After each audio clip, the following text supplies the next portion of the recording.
Are we going to be doing the Builders Brawl again? I don't really know yet. I'm still working on some things to try to figure out if I personally want to, take the challenge of doing it again.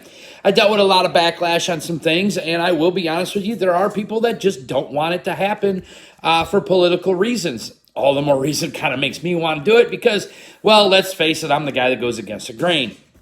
Those of you that follow me, you'll know that you heard a video here not too long ago about fake girls in the industry, with the long fingernails, the short shorts, yoga pants, la-da-da-da-da. Those of you that have ever seen that.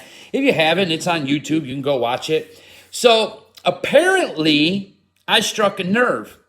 And when I mean I struck a nerve, like they called the network, somebody in my field, okay, on my end of the camera, okay, apparently complained, and it made it all the way to the network, to where the network called me and tried to, basically have a fit about it, and they were mad. And I got to tell you, I'm really disappointed because the funny part is it took a little while, not the Builders Brawl over, to find out who it was. It was brought to my attention who it was. I wasn't going to look. I could care less. But I was really disappointed in who it was. I'm not going to tell you, but I will tell you I was a fan. I'm not going to lie. My daughter was a fan, which, is sad. I mean, and I just got to tell you, that's their insecurities. That's not ours. Nobody was referring to them directly. Their names were not even in my head. But I will tell you, there was a video out there of some girl sanding on, I believe, a Camaro or something, talking about how, she did all the body work and everything, when you could see plain as day she didn't do anything. It was that got all this sparked, and also along with some things my daughter's seen. Now, listen, so we're clear. Ladies, if you're out there, posing in front of cars, and that's your social media following, that's what you do, and just because you want to be a part of the car culture, car industry, nobody cares. Absolutely. Go do you. You know why? Because you're not out there trying to be somebody that you're not. That's nothing wrong with that. It's the ones that are out there trying to be someone that they're not. It's the ones that are out there that want that street cred, that they sling the wrench and do the work when they really don't. They got a boyfriend or whatever in the background that's really doing the work. Those of you that follow the industry and know what's going on, you know what I'm talking about. Don't play stupid. And not only that, listen, I'm going to be honest with you. Yes, I'm against it, because what's it really teaching my daughter? What's it really teaching, a 15-year-old that's working on getting her license, that wants to drag race, who goes to school, be a welder?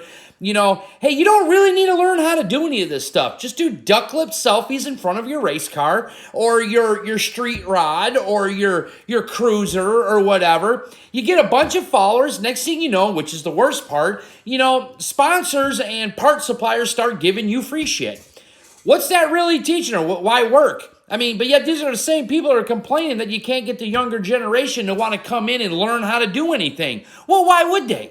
I mean, you're just giving it to them on a platter off of social media, acting like, oh, hey, you know what? You're hot and you're standing in front of some cool cars at the racetrack. So, you know what? Hey, let's work on getting 300,000 followers, and then we'll give you a bunch of free shit too on top of it. Yeah, I'm making it perfectly clear and telling my daughter, absolutely not are you doing that, as long as you're underneath this roof or you're a part of the car culture out of this shop, okay? So you want to, do that, you better put in the work. And that's what all I'm saying. If my daughter wants to stand in front of street rods and take photos and selfies, God bless her. But you are not going to act like you know what you're doing. You are not going to act like you actually built that 60 LS as you're standing there perfectly clean in your white fingernails, and you really didn't do nothing.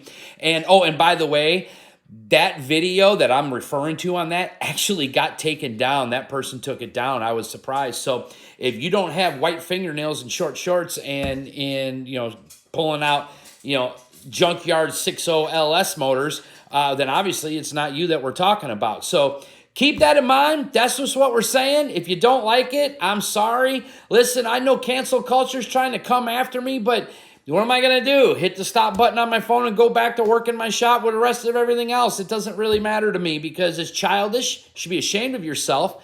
And you should be ashamed of yourself with your ego that you just assumed I was talking to you. So either A, you got mad or butthurt, or B, you have a guilty conscience about something. But Who it was, I'll never say because I don't want to get into that drama, but I will tell you I was just disappointed. I really was. I was like, God, you got to be kidding me. But it is what it is. I'm not part of that clique, so it's perfectly fine with me because I'm not a cliquey kind of guy. So thanks for listening, guys. Peace out. We're going to keep you posted here if the Builders Brawl is going to happen again. And if it does, you know what? We'll leave it up to you guys to decide, who needs to be there and who doesn't, maybe. Maybe we'll figure something out. Peace out, guys.